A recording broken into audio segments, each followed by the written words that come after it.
Assalamualaikum warahmatullahi wabarakatuh. Kami dari kelompok 3 izin memaparkan materi terkait sejarah perkembangan ilmu falak di Indonesia dengan saya sendiri Nur Fazila Rahmi dengan NIM 231100038. Saya Jen Arsyalila dengan NIM 231120045. Saya Rifai dengan NIM 2311250. Saya Daya Firmansyah dengan NIM 2311264. Saya Isratun Anabila dengan NIM 2311270. Saya Fatimah Zahra dengan NIM 231100071. Saya Ahmad Nurul Mursyid dengan NIM 2311272. Baik, selanjutnya langsung saja ke materi yang dipaparkan, materi pertama yang akan disampaikan oleh saya sendiri. Di bagian pertama ini, saya itu akan membawakan pengantar ataupun pendahuluan tentang sejarah perkembangan ilmu falak di Indonesia. Teman-teman, sebelum masuk kita ke pembahasan, kita harus tahu dulu sejarahnya apa itu ilmu falak. Secara sederhana, ilmu falak itu adalah ilmu yang mempelajari peredaran benda-benda langit seperti matahari, bulan, bintang untuk kepentingan ibadah umat Islam. Jadi, kalau kita mau menentukan waktu sholat, arah kiblat, awal bulan Ramadan, Idul Fitri ataupun Idul Adha, itu semuanya menggunakan ilmu falak.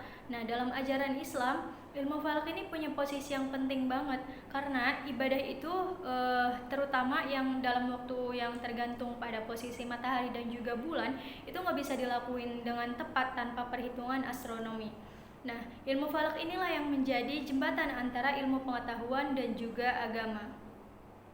Kalau kita lihat sejarahnya, di Indonesia ilmu falak itu sudah dikenal sejak masa Sultan Agung dari Mataram pada abad ke-17. Nah, Sultan Agung ini waktu itu menggabungkan sistem penanggalan Jawa dengan penanggalan Hijriyah atau dikenal juga dengan kalender Jawa Islam. Langkah ini bukan cuma sekedar administrasi kerajaan, tapi juga menunjukkan bagaimana Islam itu melebur dalam kehidupan sosial budaya masyarakat Jawa. Nah, sejak saat itu ilmu falak di Nusantara itu berkembang bukan hanya dalam konteks ibadah, tapi juga menjadi tradisi ilmiah. Para ulama dan juga santri di pesantren itu mempelajarinya, menulis kitab-kitab falak, bahkan melakukan pengamatan hilal secara manual menggunakan alat tradisional. Jadi bisa dibilang ilmu falak di Indonesia ini tumbuh dari perpaduan antara semangat keagamaan, budaya lokal, dan juga ilmu pengetahuan Islam klasik.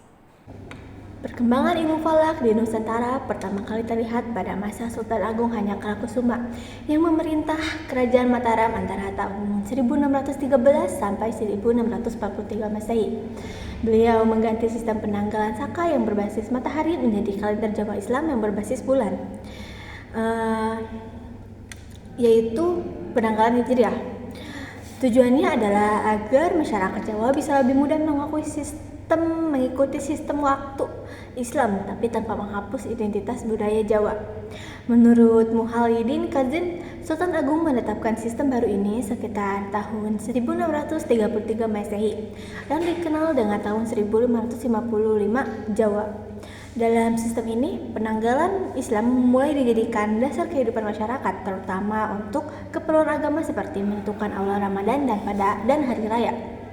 Setelah itu, ilmu falak terus berkembang, terutama pada abad ke-19, ketika banyak ulama Indonesia belajar di Timur Tengah. Mereka menimba ilmu di Madinah dan di Mekah, yang pada saat itu menjadi pusat keilmuan Islam dunia. Beberapa tokoh penting diantaranya adalah Kiai Haji Ahmad Dahlan As-Samarani dan Habib Usman bin Yahya dari Betawi. Mereka adalah murid-murid dari ulama Mesir bernama Syekh Abdurrahman bin Ahmad Al-Masri yang datang ke Indonesia membawa kitab Juz'ul Bik, sebuah tabel astronomi yang banyak digunakan di dunia Islam.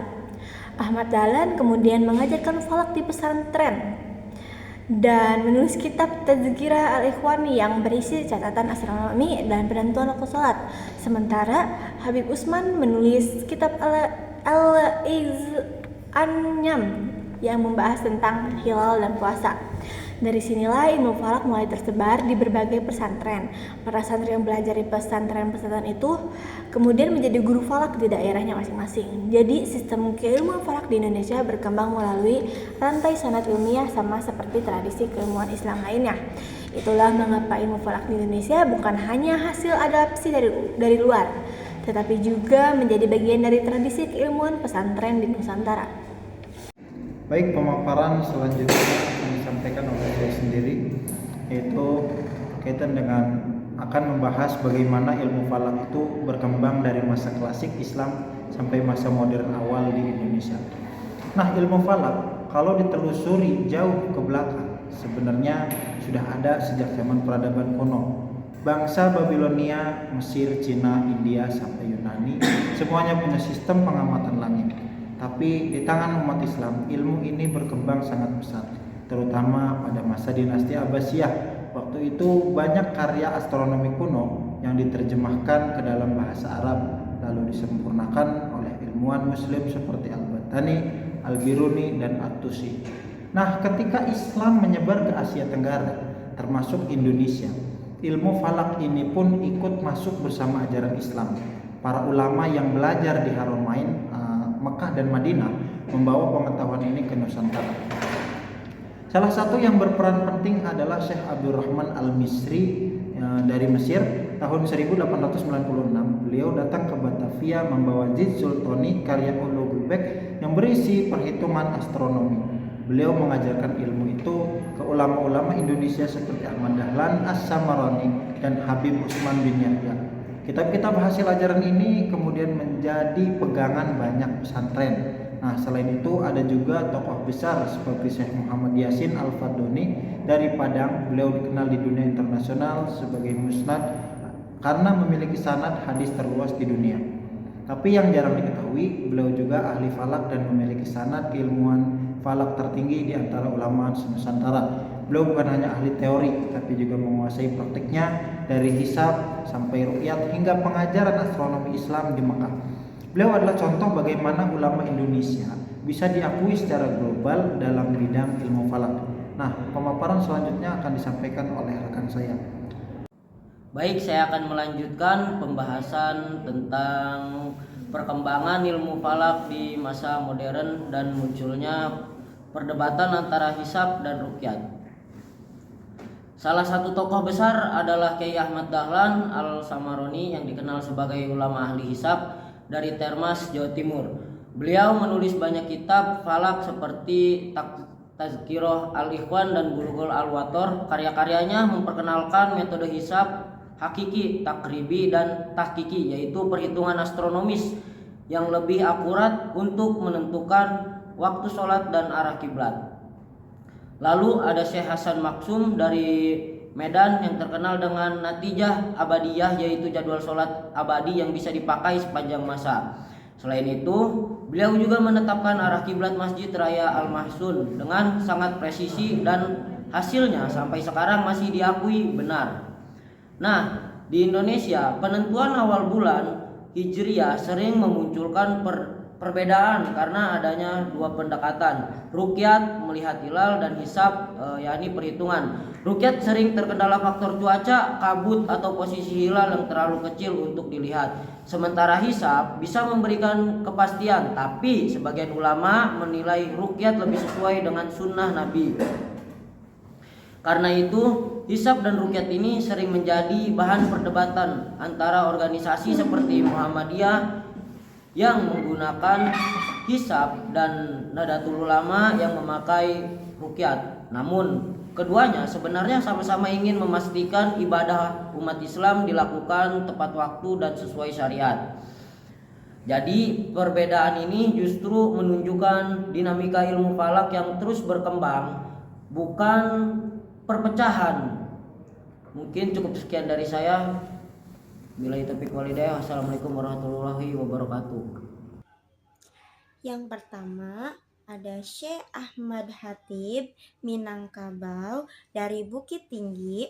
Beliau adalah guru dari Ki Haji Ahmad Dahlan dan Ki Haji Hashim Asy'ari dan dikenal sebagai ahli falak di Mekah. Beliau menulis kitab Raudah Al-Husab fil Ilmi Al-Hisab dan menjadi salah satu ulama pertama asal Indonesia yang mengajarkan falak di Tanah Suci. Kedua, Muhammad Tahir Jalaluddin Al-Falaki, tokoh besar yang menulis Natijatul Umur dan Patikiraan pada menentukan waktu yang 5. Karyanya menjelaskan cara menentukan waktu salat dan arah kiblat dengan metode modern. Ketiga, Abdurrahman bin Ahmad Al-Misri, ulama asal Mesir yang datang ke Batavia tahun 1896,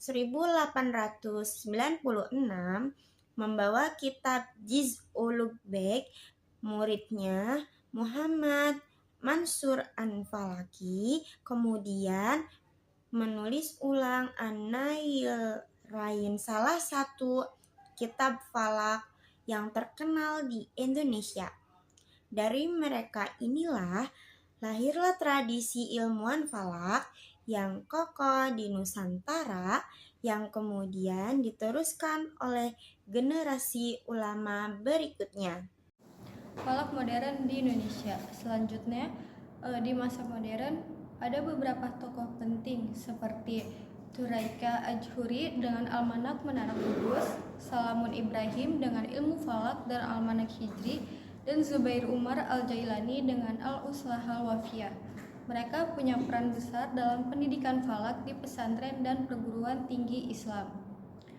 Kemudian ada K.H. Ahmad Dahlan dari Yogyakarta yang memperbaiki arah kiblat Masjid Agung dan mendirikan Muhammadiyah. Beliau memperkenalkan penggunaan hisab modern dalam menentukan awal Ramadan dan Syawal yang kemudian dikembangkan oleh Kiai Wardan Diponingrat dengan teori wujudul hilal masih dipakai Muhammadiyah sampai sekarang. Lalu ada Sauddin Jambak dan Abdurrahim, dua ahli falak modern yang menggabungkan metode tradisional dengan teknologi seperti kalkulator dan data astronomi internasional. Saya akan menutup presentasi ini dengan membahas kitab-kitab falak dan kesimpulan umum dari pembahasan kita selanjutnya. Kalau kita lihat dari sejarahnya, perkembangan ilmu falak di Indonesia sangat dipengaruhi oleh kitab-kitab falak dari Timur Tengah. Beberapa di antaranya adalah Mathal Said, Fi Hisab Al-Qawaid Ar-Rasyid, Jadid karya Husain Zaid Al-Misri, dan Al-Majid Al-Mahidiyah karya Abdul Hamid Gosi Al-Falaki. Kitab-kitab ini kemudian dipelajari oleh ulama Nusantara dan dikembangkan sesuai kebutuhan lokal. Dari situ lahir banyak karya ulama Indonesia seperti Al-Ulusa, Al-Wafiyah karya Zubair Umar Al-Jalani, Hisab Wafiyah Al-Haqi karya Wardan Diponingrat, dan Baitul Misah karya Kiai Haji Masbum Jombang. Kitab-kitab ini jadi dasar pembelajaran falak di pesantren sampai sekarang. Kalau disimpulkan, perjalanan ilmu falak di Indonesia itu hasil perpaduan antara tradisi klasik Islam, kreativitas lokal, dan pengaruh ulama internasional. Mulai dari masa Sultan Agung sampai sekarang, ilmu falak terus berkembang dari observasi sederhana hingga teknologi astronomi modern. Dan yang terpenting, semangat para ulama Nusantara untuk menjaga keakuratan ibadah umat Islam tidak pernah padam. Sekian, terima kasih. Wassalamualaikum warahmatullahi wabarakatuh. Baiklah, itulah tadi pemaparan yang disampaikan oleh kelompok kami, yaitu kelompok 3, terkait sejarah perkembangan ilmu falak di Indonesia. Kurang lebihnya mohon maaf. Wassalamualaikum warahmatullahi wabarakatuh.